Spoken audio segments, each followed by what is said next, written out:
আমরা আজকে বাংলা বাক্যের সহযোগিতায় তিনটা টেন্স নির্ণয় করার টেকনিকটা আমরা শিখব। আমাদের সমাজে অনেকে আব্দুল মতলব নামে ব্যক্তি থাকেন। আমি আব্দুলটাকে বাদ দিয়ে মতলব শব্দটার সহযোগিতায় অর্থাৎ মতলব কাকার সহযোগিতায় আমরা আজকে তিন কালের টেন্সটা নির্ণয় করব। কিভাবে সেটা জানার জন্য আমাদের একটা বিষয় জানতে হবে। যতগুলো ভাষা আছে প্রত্যেকটি ভাষায় ভার্বটা বসে সাবজেক্টের পরে। যেমন আপনি যদি ইংরেজিতে যান I go to school, I এর পরে গো, সাবজেক্টের পরে ভার্বটা। আরবিতেও সেম, অন্যান্য ভাষাতেও সেম। কিন্তু বাংলা একমাত্র ভাষা এবং বাংলা রিলেটেড যে ভাষাগুলো আছে, বাংলা রিলেটেড মানে উর্দু, ফার্সি, হিন্দি, এগুলা বাংলা বাক্যে ভার্বটা বসে বাক্যের একেবারে শেষে। তা আমাদের টেন্সের সম্পর্কটা যেহেতু ভার্বের সাথে বা ক্রিয়ার সাথে বা ফেয়ালের সাথে, সে কারণে বাংলা বাক্যের শেষ শব্দের শেষাক্ষরের সহযোগিতা নিয়েই আমরা আজকে তিনটা টেন্স নির্ণয় করব। কিভাবে চলো দেখি। যদি আমরা এখানে লিখেছি মতলব, বাংলা বাক্যে শেষ শব্দের শেষাক্ষর যদি মকে পাই তখন সেটি হবে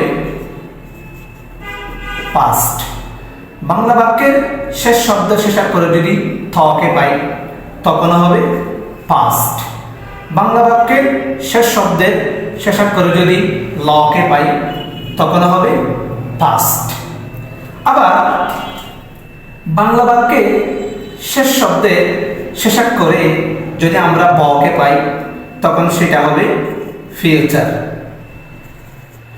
বাংলা বাক্যের শেষ শব্দের শেষাক্ষরে যদি আমরা বকে পাই তখন সেটি হবে ফিউচার।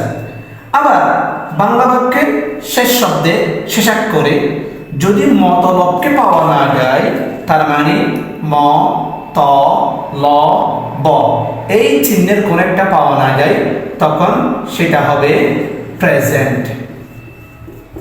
তার মানে মতলবের ম পাওয়া গেলে পাস্ট, মতলবের ত পাওয়া গেল পাস্ট, মতলবের ল পাওয়া গেল পাস্ট। কিন্তু মতলবের ব পাওয়া গেলে ফিউচার। আবার মতলবকে কোথাও পাওয়া না গেলে সেটা হবে প্রেজেন্ট। তাহলে আমরা সেন্টেন্সগুলো দেখি। সে খেলতো, এখানে শেষ শব্দের শেষাক্ষর কি পেয়েছি? ত পেয়েছি, মতলবের ত পেয়েছি, তার মানে এটা পাস্ট টেন্স। সে গেল, এখানে মতলবের ল পেয়েছি, তাই এটাও পাস্ট।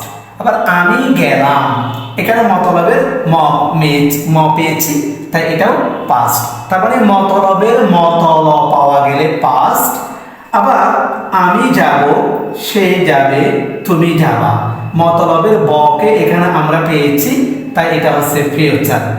আবার এই বাক্যগুলোর মধ্যে আমি যাই, সে যায়, তুমি যাও, এই তিনটার মধ্যে কোনো বাক্যেই মতলবের অস্তিত্ব পাওয়া যাচ্ছে না, তাই এটা হবে প্রেজেন্ট। সুতরাং কি প্রমাণিত হলো? মতলবের মতলবকে পাওয়া গেলে সেটি হবে প্রেজেন্ট, সেটি হবে পাস্ট।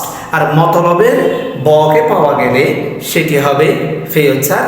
আর বাংলা বাক্যের শেষে যদি কোথাও মতলব কাকাকে পাওয়া না যায় তখন সেটা হবে প্রেজেন্ট। আশা করি মতলব কাকার সহযোগিতায় তিনটা টেন্স প্রেজেন্ট, পাস্ট, ফিউচার নির্ণয় করার কাজটা একেবারে সহজ হয়ে গেল।